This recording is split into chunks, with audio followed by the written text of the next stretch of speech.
A brief reading to show that the insanity, the diabolical insanity we're seeing today, has been incubating for centuries. This reading is about the post-French Revolutionary period. Let's say up to the 1850s. And beyond in Nietzsche's case. Let's start here. Schmidt, who has been criticized for many things, but never for lack of scholarship, covers the ground to some extent and claims that the exotic Satanism of the period was not an incidental paradox, but a powerful intellectual principle. And if we go back to the meaning of principle as source, that adds additional weight to his statement. Inasmuch as it serves as a backdrop to the era of revolutions, and consequently to Donoso's perspective, this period requires some exploration. De Maistre was not alone in believing that the French Revolution was of a satanic character, that it was, in fact, precisely this characteristic which made it a unique phenomenon, a historical novum. The period of gestation for this earth-shattering event witnessed the proliferation of sects, factions, and conventicles of enthusiasts. Swedenborgians preached the advent of a new world. William Blake, prodded by his Gnostic inclinations, headed a circle of Jacobin sympathizers, preaching a world revolution which would destroy the old order. Recall that the Jacobins were the most brutal of the French revolutionaries, total Philistines, totally diabolical. Extreme Saint-Simonians adopted the cult of the messianic Great Mother, the liberator of peoples. Pythagoras became the model for revolutionary intellectuals, and geometric figures were used to symbolize opposition to the Christian monarchical establishment.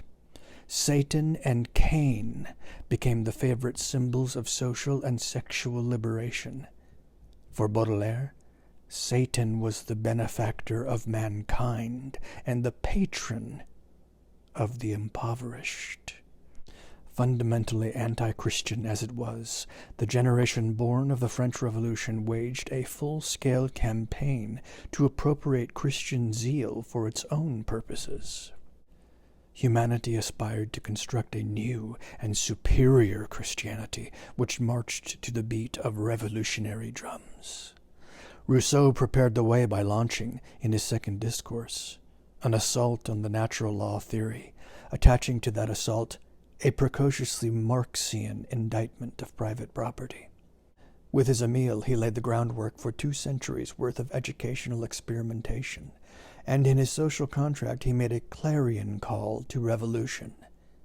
His later novels popularized the notions of the naturally good man, recall The Noble Savage, and the beautiful soul, and ushered them into the storehouse of common notions, where they in effect displaced the traditional religious universe of discourse.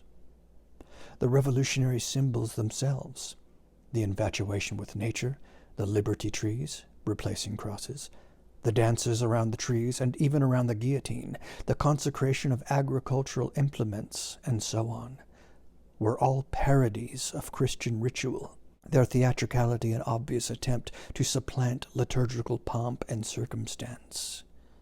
Especially significant was the creation of a new calendar to further their purpose of detaching the new age from its past, a fiction imitated at a later date by a solitary thinker, Nietzsche, who gave his The Antichrist the date of the first day of the year 1. The spirit of the age is reflected in Saint-Simon's Nouveau Christianisme, which advocates the constitution of a secular Christianity that will move toward a future golden age. As the past is shelved, the notion of progress begins to acquire mythic proportions. Jean-Paul has Christ preaching atheism. Shelley writes The Necessity of Atheism. Georges Sand takes up the cause of the independence of women. Flora Tristan, in Méphis, views woman as mediatrix between God and man, an obvious distortion of the traditional role of the Blessed Virgin. Olympia de Gouges drafts a Declaration of the Rights of Woman, while Mary Wollstonecraft writes a Vindication of the Rights of Woman, taking Edmund Burke to task for his attacks on the French Revolution. Some years later, her daughter, Mary Shelley, will pen The Prescient Frankenstein. Patriarchal society is attacked. Feminism is joined to pacifism and sexual extravagance. La Paix des Deux Mondes, possibly the first pacifist periodical, is founded in Lyon by Eugénie Niboy. Many of these beliefs will later become staples of anarchism. More important to the theme under consideration is Donosso's Bête Noire, Black Beast, Proudhon, who inverts the Christian theological scenario. To Proudhon's mind, Satan is good and God is evil. God is the enemy of mankind. The task at hand is to substitute man for God. Sound familiar? For example, take a look at these anarchist vandalizations of churches just in the last couple of days.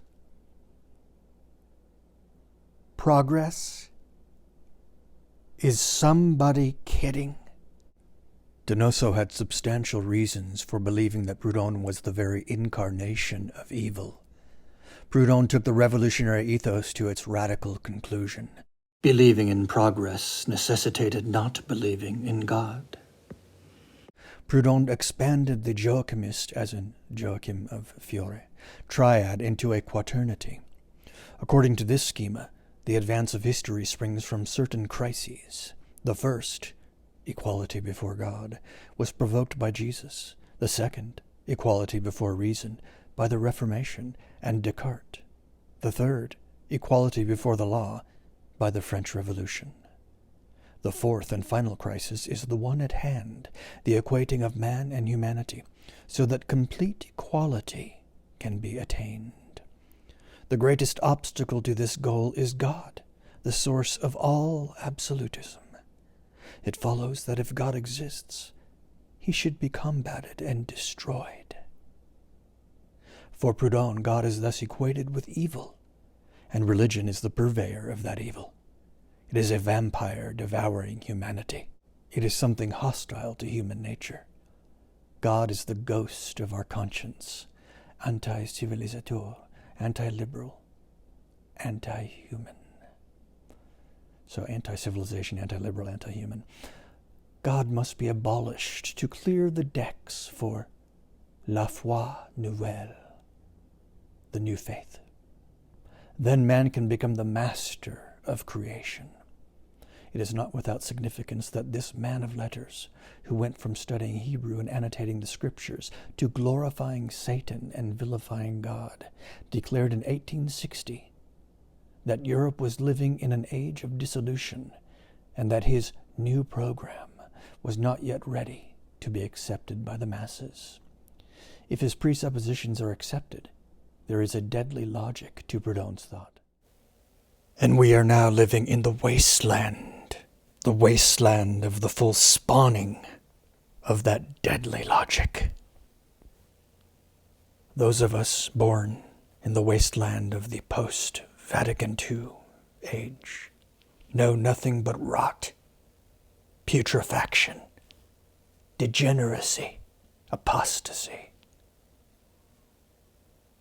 It's a wonder that fire from heaven has not yet destroyed this planet. But it's coming. It's coming. Are you ready? Get ready.